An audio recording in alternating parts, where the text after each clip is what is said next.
Sriram hi అండి, అందరూ ఎలా ఉన్నారు? నేనైతే చాలా బాగున్నాను. నేను కొత్తగా యూట్యూబ్ ఛానల్ స్టార్ట్ చేశాను, అందుకే ఫస్ట్ సారి స్వీట్తో స్టార్ట్ చేస్తున్నాను. ఫస్ట్ వీడియో నుంచి మన వీడియోస్లో ఎక్కువ శాతం వంటల వీడియోలో ఉంటాయన్నమాట. ఇది నా కొత్త ఛానల్ అండి. ఇంతకుముందు నా ఛానల్ కూడా ఉంది, దాన్ని మధ్యలో కొంచెం ప్రాబ్లం వల్ల దాన్ని ఆపేయాల్సి వచ్చింది. తర్వాత కొత్తగా స్టార్ట్ చేస్తున్నాను. ప్లీజ్ నా సపోర్ట్ ముందు ఛానల్కి ఎలా ఉందో మీ అందరి సపోర్ట్ నాకు అలాగే ఉండాలని, ఈ ఛానల్ కూడా ఉండాలని మనస్ఫూర్తిగా కోరుకుంటున్నానండి. ఈరోజు స్వీట్ వచ్చి మడత కాజా చేస్తున్నానండి. అందులోకి ఇది 2 కప్స్ మైదా అండి. ఇందులోకి కొద్దిగా ఒక పించ్ ఆఫ్ సాల్ట్ కనిపిస్తుంది, ఒక పించ్ ఆఫ్ సాల్ట్ తీసుకోవాలి. అలాగే 2 టేబుల్ స్పూన్స్ ఆఫ్ ఆయిల్, వేడి ఆయిల్ అండి. ఇదిగోండి వేడి కాచుకున్న ఆయిల్. మీరు నెయ్యి తినే వాళ్ళైతే నెయ్యి వేసుకోవచ్చండి. ఇందులో మా అమ్మాయి నెయ్యి తిందో అందువల్ల ఆయిల్ వేస్తున్నాను నేను. లేదంటే ఈ ప్లేస్లో డాల్డా కూడా యూజ్ చేయొచ్చు అనమాట. ఇది మొత్తం అంతా ఇలా మిక్స్ చేసుకోవాలి. చూడండి, ఇలా పొడిగా అంతా కలుపుకుంటూ ఆయిల్ అంతా మైదా పిండికి పట్టేలాగా అంతా ఇలా కలుపుకోవాలన్నమాట. ఇలా మొత్తం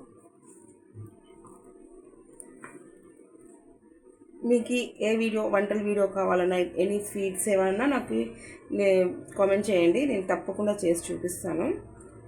ఇలా మనం కలుపుకున్న పిండి ఇలా అంటే మనకు కొంచెం ఇలా ముద్దగా రావాలండి. ఒకవేళ మీకు ఇలా ముద్దగా రాలేదనుకోండి, ఇంకా కొద్దిగా ఆయిల్ కానీ నెయ్యి కానీ డాల్డా కానీ సంథింగ్ ఏది మీరు యూజ్ అయితే చేసుకుంటారో అది వేసుకోవచ్చు అనమాట. వంటలంతా లేకోకుండా కలిపేసుకున్నాం కదా, చూడండి మనం ఇలా చేస్తే బాగా నీట్గా వంట వచ్చేసింది కదా. ఇప్పుడు మనం ఇందులోకి కొద్దిగా వాటర్ యాడ్ చేసుకుంటూ మనం చపాతీ పిండి, మెత్తగా సాఫ్ట్ చపాతీ పిండి కలుపుకుంటాం కదా, అలా కలుపుకోవాలన్నమాట. ఇందులోకి కొద్దిగా వాటర్ యాడ్ చేసుకోవాలి. మనము ఒకటేసారి వేయకండి, మొత్తం లూజ్గా అయిపోతుంది, అంటే టైట్గా అయిపోవచ్చు. కొద్దిగా చూసుకుంటూ వాటర్ యాడ్ చేసుకోండి. ఇలా సాఫ్ట్గా అంతా కలుపుకొని దీన్ని ఒక 10 నిమిషాలు రెస్ట్ ఇవ్వాలి. మనం సాఫ్ట్ చపాతీ మెత్తగా ఇచ్చేసుకుంటాం కదా పిండి ముద్ద, అలా చేసుకోవాలన్నమాట. చూడండి మెత్తగా ఉంది కదా, దీనికి ఒక 5 minutes or 10 minutes, 5 to 10 minutes మనం రెస్ట్ ఇచ్చేద్దాం. ఒక ప్లేట్ మెత్తగా మొత్తం మెత్తగా సాఫ్ట్ చపాతీ పిండి కలుపుకున్నట్టు కలుపుకోవాలి. చూడండి మనం ఇట్లా వేలుతో అంటే బాగా గుంత అనిగిపోతుంది కదా, దీన్ని ఒక 10 to 5 మినిట్స్ రెస్ట్ ఇచ్చేద్దాం ప్లేట్ వేసేసి. ఇప్పుడు మనం చక్కెర పాకం ప్రిపేర్ చేసేసుకున్నాం. ఇప్పుడు మనము ఈ కప్పుతో 4 కప్స్ షుగర్ తీసుకుందామండి. నేను తీసుకున్న పిండికి 1/2 kg మైదా అండేది, దానికి నేను 4 కప్స్ తీసుకుంటున్నాను. ఒకవేళ మీరు షుగర్ తక్కువ తినే వాళ్ళంటే కొద్దిగా ఒక 3.5 కప్ వరకు తీసుకోవచ్చు తగ్గించి. ఇలా 4 కప్స్ మనం షుగర్ తీసుకున్నాము. మనం ఇలా చక్కెర మొత్తం మునిగేలాగా వాటర్ వేసుకోవాలి. వాటర్ ఇంతే వేసుకోవాలనేది ఏం లేదు, ఈ చక్కెర మునిగేలాగా వేసుకోవాలన్నమాట. చూడండి ఇంతవరకు వాటర్ వేసుకోవాలన్నమాట. మనము ఈ చక్కెర కరిగేసి తీగ పాకం వస్తే సరిపోతుందండి మనకి. ఇది ముదిరిపోయింది అనుకోండి, ఈ కాజా అనేది పాకాన్ని బీడ్చుకోదనమాట. ఇప్పుడు మనం ఈ చక్కెర అంతా తీగ పాకం వచ్చేంత వరకు వెయిట్ చేద్దాం. ఇప్పుడు మనం కాజాలు ప్రిపేర్ చేసేసుకుందాము. ఇది చక్కెర పాకం రెడీ అయిపోయే లోపల చూడండి, ఇలా చక్కెర పక్క కరుగుతూ ఉంది కదండి. చక్కెర పాకానికి మనం కాజాలు ప్రిపేర్ చేసుకోవడం కోసం పిండి మొత్తం ఇంకొకసారి ఇలా మెత్తగా అంతా ముద్దగా కలుపుకొనేసి మనము కాజాలు ప్రిపేర్ చేసేసుకుందామండి. ఆ లోపల చక్కెర రెడీ అయిపోతుంది అనమాట, చక్కెర పాకం రెడీ అయిపోతుంది. చూడండి మెత్తగా సాఫ్ట్గా ఉంది పిండి, ఇలానే కలుపుకోవాలన్నమాట. ఇప్పుడు ఇలా పిండి ముద్ద అనేది కొంచెం పెద్ద సైజుగానే తీసుకోవాలి. ఇలా రౌండ్గా కాకోకుండా పొడిపిండి చల్లుకుంటూ ఈ పిండి ముద్దను అనమాట మెత్తగా చల్పాగా మనకు ఎంత వీలైతే అంత చల్పగా తిక్కుకోవాలన్నమాట. వెడల్పుగా కొంచెం రౌండ్ షేప్లో కాకోకుండా కొద్దిగా ఓవెల్ షేప్లో వచ్చేలాగే తిక్కుకోండి అనమాట. ఇలా చూడండి, ఇలా వీలైనంత వెడల్పుగా, వీలైనంత పల్చగా తిక్కుకోండి. ఇట్లా మనం కొద్దిగా ఓవెల్ షేప్లో ఇట్లా ఇంత వీలైనంత పల్చగా దీనంతా తిక్కుకున్నాం కదా చపాతీ పిండిని. ఇప్పుడు మనము దీనిపైన పైపిండి వేసుకుంటూ కొట్టాలి.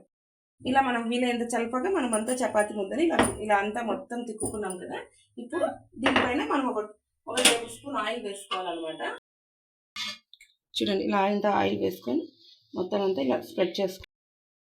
1 టేబుల్ స్పూన్ ఆయిల్ వేసుకొని మొత్తం అంతా ఇలా స్ప్రెడ్ చేసుకోవాలి. దాని తర్వాత దీనిపైన పొడిపిండి వేసుకొని మనం ఇలా వీడియోలో చూపిస్తున్నట్టు ఇలా రోల్ చేసుకోవాలన్నమాట చిన్నగా.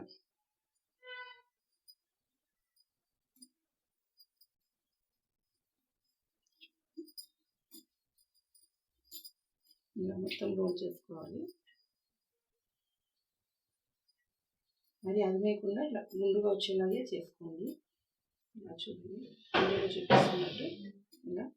ఇక్కడ లాస్ట్లో కొద్దిగా ఆయిల్ వచ్చేసరికి ఇలా కొద్దిగా ఆయిల్ అనుకొని ఒక 2 టైమ్స్ ఇలా అనేస్తే ఇది మొత్తం అతుక్కుపోతుంది అనమాట. చూడండి ఇలా.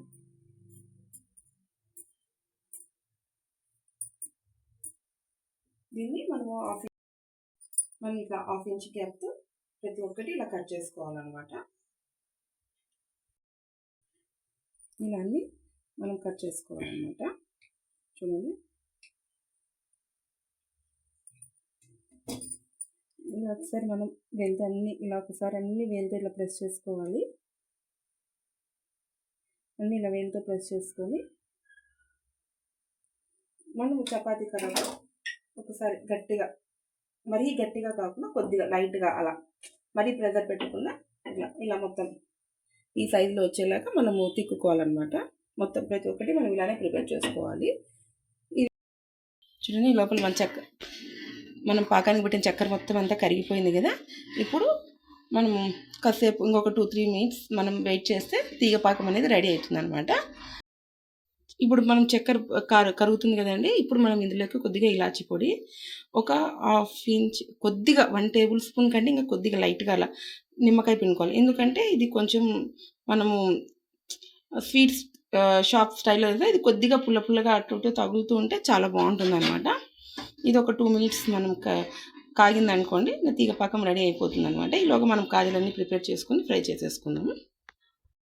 డీప్ ఫ్రైస్కి తగ్గట్టుగా ఆయిల్ వేసుకొని, ఆయిల్ వేడే లోపల ఇంకా కొంచెం పిండి ఉంటుంది కదండి, దాన్ని ప్రిపేర్ చేసేసుకుందాం. మిగిలిన కాజలన్నీ ప్రిపేర్ చేసేసుకుందాము. కాజలన్నీ ఇట్లా ప్రిపేర్ చేసి పెట్టుకున్నాం కదా. ఇప్పుడు మనం వేడి నూనెలో వేసుకొని లో ఫ్లేమ్లో పెట్టి ఇవి బాగా ఎర్రగా వేయించుకోవాలన్నమాట. కలర్ ఐడియా ఉంటుంది కదండి, కాజాలు ఇలా అంతా గోల్డెన్ బ్రౌన్ కలర్లో బాగా వేయించుకోవాలన్నమాట. చూడండి ఇలా అంతా మొత్తం చూడండి ఆయిల్లో వేస్తుంటే ఇది అంతా ఇట్లా పొరలుగా కనిపిస్తుంది కదండి. ఇలా వేసుకొని ఈ మాత్రం మొత్తం అన్నీ ఇలా తీసుకొని పక్కకు పెట్టేసుకుందాం. మనం కాజాలు మొత్తం అన్నీ ఇలా ప్రిపేర్ చేసుకొని చూడండి పొరలుగా కనిపిస్తుంది కదా. వీడియోలో మీకు కనిపిస్తుందని అనుకుంటున్నాను. బాగా ఇది ఇలా బాగా ఎర్రగా అన్నీ ఫ్రై చేసేసుకొని ఇంకా మనం చక్కెర పాకంలో వేసేసుకొని, చక్కెర పాకంలో వేసినాక ఇంకా బాగా విడిగిపోతాయి అన్నమాట. ఇది ఇలా పొరలు లైన్స్గా మెత్తగా అవుతాయి. మీకు క్రిస్పీగా కావాలనుకుంటే ఒక 1/2 అవర్ పాకంలో ఉంచేసి పక్కకు తీసేసుకోండి. లేదు కొంచెం సాఫ్ట్గా కావాలి అనుకుంటే ఇంకా ఒక 1 అవర్ లాగా ఉంచేసుకోండి, మెత్తగా ఉంటాయి అన్నమాట పాకంలో. ఇలా అండి సేమ్ ఇదే ప్రాసెస్తో కాజాలు ప్రిపేర్ చేసుకోండి. సేమ్ కాకినాడ కాజా లాగే అలానే వాళ్ళు కాకినాడలో ప్రిపేర్ చేస్తున్నారో అదే టేస్ట్తోనే చాలా బాగుంటాయి అన్నమాట. తప్పకుండా ట్రై చేయండి. నాకు కామెంట్ కూడా చేయండి మీరు ట్రై చేసి మీకు ఎలా వచ్చాయో కుదిరాయో. సరే, నా వీడియోస్ చూస్తున్నందుకు చాలా థ్యాంక్స్ అండి. నన్ను ఇలానే ఎప్పుడు సపోర్ట్ చేయాలండి. చక్కెర పాకం ప్రిపేర్ అయిపోయింది చూడండి. మనకి ఇలా తీగలాగా వస్తుంది కదా. ఇలా కనిపిస్తుందా మీకు? ఇలా మనం అన్నీ ప్రిపేర్ చేసుకున్నాం కదండి. అన్నీ ఒకసారి ఇలా అన్నీ చక్కెర పాకంలో ముంచేసుకొని మూత పెట్టేసుకున్నాము. ఇంకేనండి, కాజాలు సింపుల్గా రెడీ అయిపోతాయి. ఎవరైనా గెస్ట్ వస్తున్నాడు హడావిడి లేకోకుండా సింపుల్గా ఇలా ప్రిపేర్ చేసేసి పెట్టుకోవచ్చు. పిల్లలకి ఈవినింగ్ స్నాక్స్ లాగా కూడా అవుట్ సైడ్ ఫుడ్ లేకోకుండా ఇలా అన్నీ ప్రిపేర్ చేసి పెట్టుకోవచ్చు. మీకు కంపల్సరీగా మీరు ఇంట్లో ట్రై చేసి కాజాలు ఎలా వచ్చాయో నాకు కామెంట్ చేసి చెప్పండి. ఇంకా మీకు ఏ రెసిపీస్ కావాలో కూడా నాకు కామెంట్ చేయండి, నేను తప్పకుండా చేసి చూపిస్తాను. ఇంతేనండి, నన్ను ఇలానే సపోర్ట్ చేయాలని మనస్ఫూర్తిగా కోరుకుంటున్నాను. హరే కృష్ణ.